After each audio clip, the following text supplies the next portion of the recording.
اعوذ باللہ من الشیطان الرجیم بسم اللہ الرحمن الرحیم۔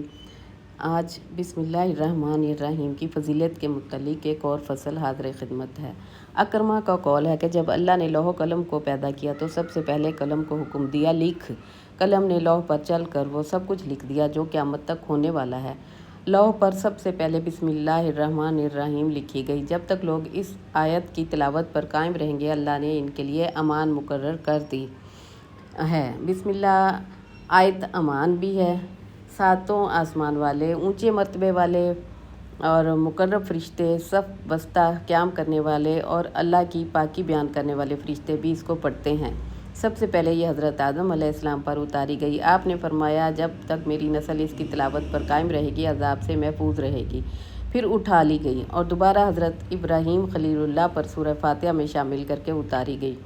آپ نے منجنیق کے پلڑے میں اس کو پڑھا، اللہ نے آپ کے لیے آگ کو سلامتی بنا دیا۔ پھر یہ اٹھا لی گئی اور تیسری بار حضرت موسیٰ پر صحیفوں میں اتاری گئی۔ اسی کی برکت سے حضرت موسیٰ نے فرعون پر، اس کے جادوگروں حامان پر اور اس کے لشکر پر، قارون پر، اس کے تابع داروں پر غالب آئے۔ پھر اٹھا لی گئی اور چوتھی بار حضرت سلیمان علیہ السلام پر اتاری گئی۔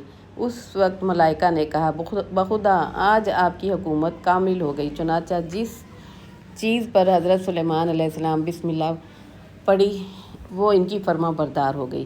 جس روز حضرت سلیمان پر بسم اللہ الرحمن الرحیم اتاری گئی تھی اللہ نے سلیمان علیہ السلام کو حکم دیا تھا کہ نبی بنی اسرائیل کے تمام گروہوں میں منادی کرا دیں، جو شخص امان خدا کی آیت سننا چاہتا ہے حضرت داؤد کے عبادت خانہ میں سلیمان کے پاس آ جائے، وہ واز کہنا چاہتے ہیں۔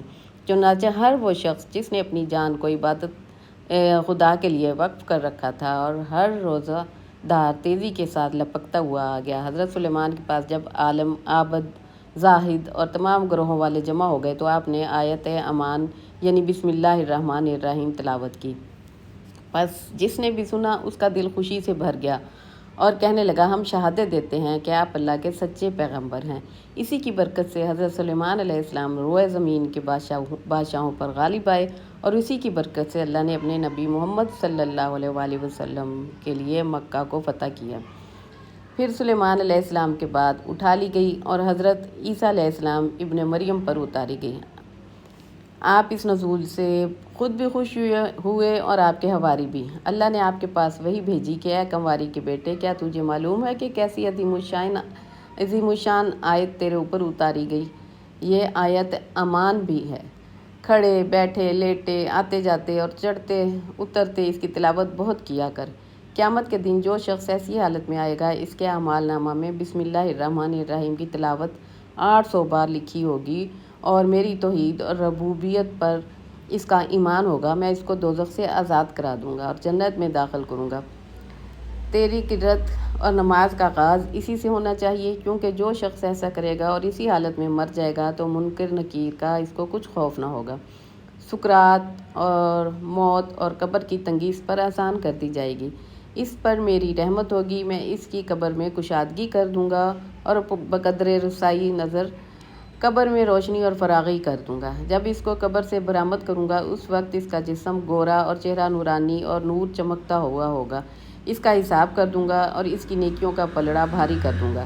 پل صراط پر اس کو نور کامل عطا کروں گا یہاں تک کہ وہ جنت میں داخل ہو جائے گا اور میدان قیامت میں اس کے سعادت مند اور مغفور ہونے کی منادی سے ندا کراؤں گا۔